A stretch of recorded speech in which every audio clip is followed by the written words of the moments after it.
Hello everyone, welcome back to Proxy Gyan. मेरा नाम शबाज है दोस्तों। उम्मीद करता हूँ आप सब अच्छे होंगे। तो आज का हम टॉपिक जो रहेगा एक स्कीम के रिलेटेड रहेगा, जिसमें हम डिस्कस करने वाले हैं वन धन विकास योजना।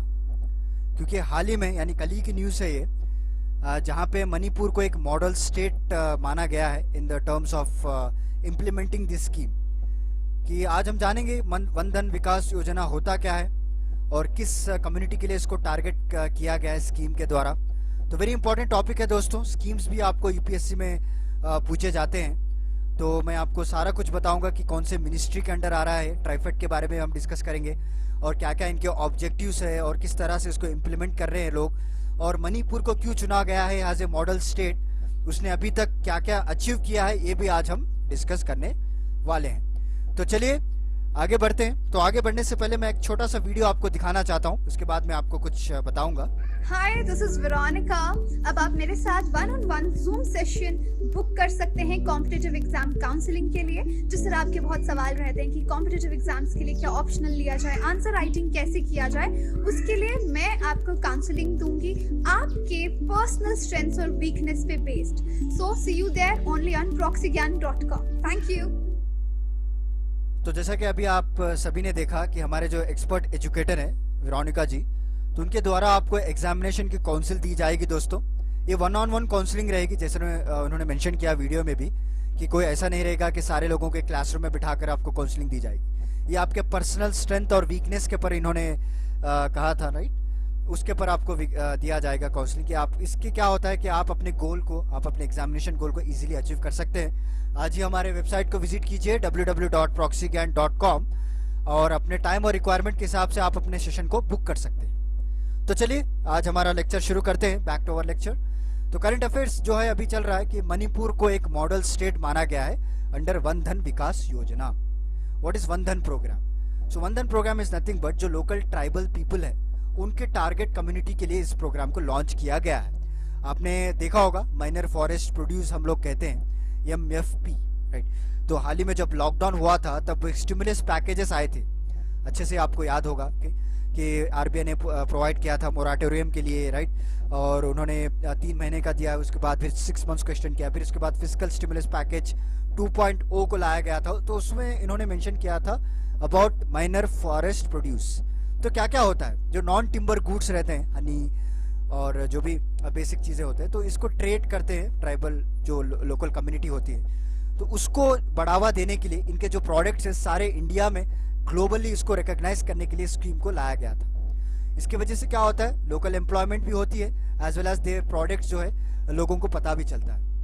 आगे मैं आपको बताऊंगा वन बाय वन क्या क्या ऑब्जेक्टिव्स है इसके, बट इतना याद कर लीजिए। So Manipur has emerge as a model state for Van Dhan Vikas योजना। और मणिपुर ये तो एक्चुअली ये स्कीम सारे इंडिया में अप्लाई की गई थी, but Manipur why it emerge as a model state, ये भी वेरी इंपॉर्टेंट है, डिस्कस करेंगे। चलो, तो फर्स्ट वन धन विकास योजना के बारे में मैं आपको बता देता हूँ। So it will nothing but it will create a value addition, branding and marketing for minor forest producers. जैसे मैंने आपको बताया, जो भी नॉन टिम्बर गुड्स है, हनी हो गया या जितने भी गुड्स हैं, तो उसको ब्रांड करना, उसको मार्केटिंग करना। जैसे कि आपने देखा होगा जियो टैगिंग, राइट। सो जियो टैगिंग का मतलब क्या होता है दोस्तों? आपने कई बार सुना होगा कि फलाने जो राइस को जियो टैग दिया गया था, राइट, एंड रसगुल्ला को जियो टैगिंग दिया गया था। मतलब इसका मतलब ये है कि मार्केटिंग कर रहे हैं आप, ओके। तो उस पर्टिकुलर एरिया की जो है आप उसकी इम्पोर्टेंस बता रहे हैं, ओके। और फ्यूचर में जो है उसका कोई कॉपी ना करें, या राइट, और उस पर्टिकुलर एरिया के उसके कल्चरल ट्रेडिशंस के बारे में आप बता रहे हैं। इसी तरह वन धन विकास योजना में भी ये लोग ब्रांडिंग मार्केटिंग कर रहे हैं, किसके? ट्राइबल गुड्स के, जो माइनर फॉरेस्ट प्रोड्यूस हैं, जो फॉरेस्ट से हम लोग को प्रोडक्ट्स मिलते हैं, उसको हम मार्केटिंग किया जा रहा है। और इनका मकसद यही है, क्योंकि हमारे जो प्रधानमंत्री हैं श्री नरेंद्र मोदी जी, तो उन्होंने अपने स्पीच में कई बार कहा है आत्मनिर्भर अभियान, आत्मनिर्भर भारत, और अपने जो लोकल है उसको हम वोकल देंगे। तो एक ज़माने में जब जो क्या कहते हैं लुइस फिलिप जो ब्रांड है वो भी एक लोकल रहा करती थी, उसको वोकल दिया गया, तो तभी जाकर हम लोग पहनते हैं ना। नेक्स्ट हो गया आपको लिवाइस हो गया, और कितने भी कंपनी से, मुझे सिर्फ पता नहीं क्यों सिर्फ कपड़े के ही ब्रांड याद आ रहे हैं, कई सारे ऐसे ब्रांड है, रीबॉक हो गया, वुडलैंड हो गया। एक ज़माने में तो लोकल ही थे ना, क्योंकि उनको कौन बढ़ावा दिया गया था, किसके ज़रिए से उनको बढ़ावा मिला? वहाँ की जो लोकल पब्लिक है उसको वोकल दी गई, तो जब वो ग्लोबल हो गया, वाह क्या राइमिंग है ना। तो राइट, जोक्स अपार्ट, तो इस स्कीम के बारे में हम डिस्कस करते हैं। तो उनका मकसद है go vocal for local and go tribal, और मेरा वन मेरा धन मेरा उद्यम, इन्होंने एक नारा भी लगाया था। तो इसके तहत इस स्कीम को इन्होंने इम्प्लीमेंट किया, और इनका मकसद यही है कि जितने भी जो ट्राइबल पीपल है, तो जितने माइनर फॉरेस्ट प्रोड्यूस है तो उसको एक्सट्रैक्ट करते हैं लोग, उसको प्रॉपर पैकेजिंग दी जाती है। ओके, सो प्रॉपर जो कई सारे एटीट्यूड्स ये लोग ऐड करते हैं, because it need to survive, right. तो ज़्यादातर आप देख लीजिए जो भी नेचुरल चीज़ रहती है ना, वो ज़्यादा देर टिकती नहीं है। ओके, तभी आप अंदाज़ा लगा सकते हैं कि कौन सी नेचुरल चीज़ है और कौन सी फेक चीज़ है। तो इसको टिकने के लिए क्या करते हैं, they will add the additives everything and all. इसके अलावा ये लोग लोकल एम्प्लॉयमेंट को भी बढ़ावा मिलता है, क्योंकि they will create the employment also. और ट्राइफेड जो है place a very important role in this, because TRIFED जो है इसको क्रिएट किया गया था फॉर ट्राइबल पीपल के लिए। और one of the most important thing मैं आपको बोलना भूल गया, this scheme comes under the ministry of tribal affairs, and our present minister of tribal affairs will be Arjun Munda. This is very important, note down कर लीजिए आप। फ्रॉम बैंकिंग से लेकर यूपीएससी तक आपको पूछ सकते हैं। ओके, तो यूपीएससी में आपको शायद मिनिस्टर ना पूछे, बट आपको ट्राइफेड को से मिनिस्ट्री के अंडर आ रहा है, इसको कब एस्टैब्लिश किया गया था मैं आगे आपको बताऊंगा, वो आपको पूछ सकते हैं। ओके, बट एसएससी बैंकिंग में आपको सिर्फ इसके मिनिस्ट्री, कौन सी मिनिस्ट्री के अंडर आ रहा है, minister of tribal affairs, and present minister कौन है, श्री अर्जुन मुंडा जी। तो चलिए, ट्राइफेड की बात उठी है, तो TRIFED it acts as a medium, okay, between this tribal people and the global marketing.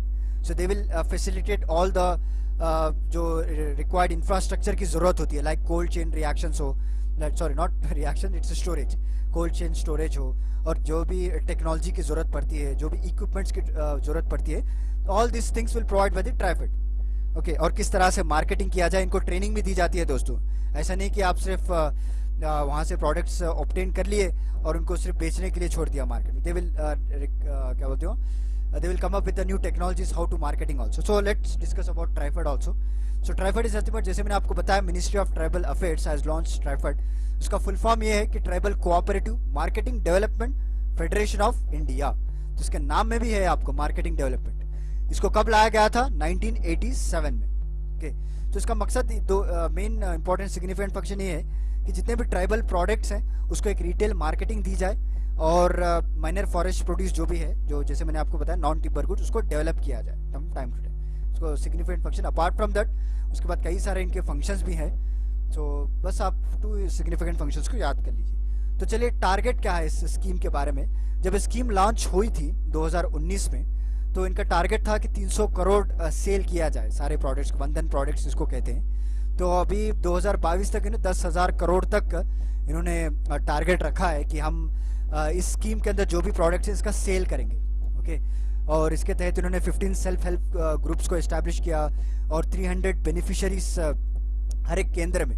क्या होता है एक्चुअली, जब भी आप इस ट्राइबल गुड्स लेकर आते हैं, तो पर्टिकुलर सिटी में एक केंद्र इज नथिंग बट सेंटर आप कह सकते हैं, सेंटर डेवलप किए जाएंगे। ओके, जहाँ पे सिर्फ इस माइनर फॉरेस्ट प्रोड्यूस को ही बेचा जाएगा।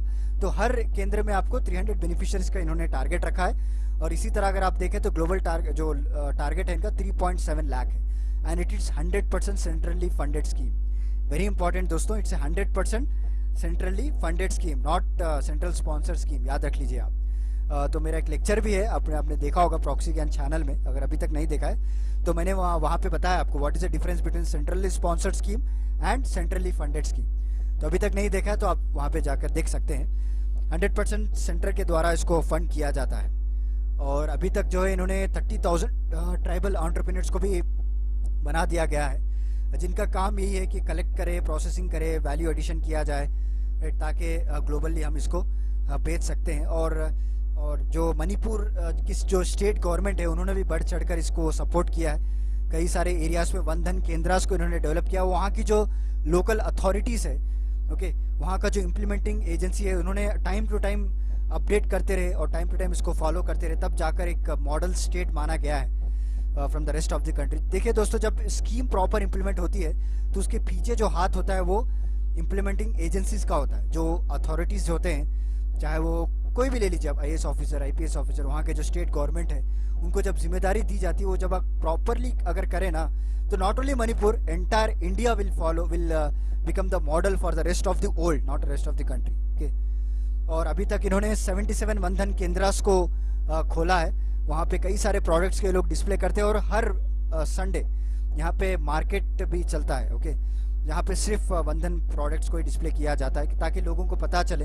ओके, इसकी वजह से क्या होता है, एक तो इस स्कीम के अंडर ट्राइबल तो रेवेन्यू आएगी, और दूसरी मेन इंपॉर्टेंट चीज़ है क्योंकि आपको टूरिज्म रेवेन्यू भी बढ़ेगा। जब इस तरह से नेचुरल प्रोडक्ट्स मिलने लगेंगे लोगों को, तो लोग जो है टूरिज्म भी बढ़ेगी, वहाँ पर्टिकुलर खरीदने के लिए जाना शुरू कर देंगे लोग, राइट। तो जैसे मैंने आपको बताया, अब तक 144 मणिपुर वन धन प्रोडक्ट्स को सोर्स किया गया है ट्राइफेड के द्वारा, और 13 मेजर सिटीज़ में भी इसको डिस्ट्रीब्यूट भी कर दिया गया है। अभी सारे जो रिटेल मार्केट्स हैं, इसमें कई सारे सिटीज़ इन्होंने मेंशन किए 13, लाइक हैदराबाद, बैंगलोर, कोलकाता, तो वहाँ पे इन्होंने रिटेल मार्केटिंग भी शुरू कर दी है। तो आपने कभी भी अगर मार्केट में जाना है, अगर आप देख रहे हैं ऐसे सारे गुड्स, तो उसके आप देखिए कि ट्राइबल का जो ट्राइफेड का जो लोगो है वो है या नहीं। Okay, so this is about today's lecture दोस्तों। तो उम्मीद करता हूँ आपको समझ में आया होगा कि what is one Dhan Vikas योजना, which comes under the Ministry of Tribal Affairs, and TriFED will act as a mediator. Okay, and TriFED को कब लाया गया था, 1987 में इसको एस्टैब्लिश किया गया था। That is also very important. ये आपको डायरेक्टली पूछ सकते हैं एग्जाम में, यूपीएससी प्रीलिम्स में आपको पूछ सकते हैं। And it is a 100% centrally funded scheme. This is also very important line दोस्तों, आपको एग्जाम में दे दिया जाएगा 90:10 रेशियो। ओके, बिकॉज कई सारे नॉर्थ ईस्ट के जो स्कीम्स हैं वो आपको 90:10 रेशियो में फंड किया जाता है। ओके, तो it is 100% centrally funded scheme. And TRIFED कब 1987, और ये जो मिनिस्ट्री है, मिनिस्ट्री ऑफ ट्राइबल अफेयर्स के अंडर इसको लाया जाता है। तो चलिए फिर मिलता हूँ मैं आपको अगले लेक्चर के साथ, कुछ इंटरेस्टिंग टॉपिक के साथ। तब तक के लिए धन्यवाद दोस्तों।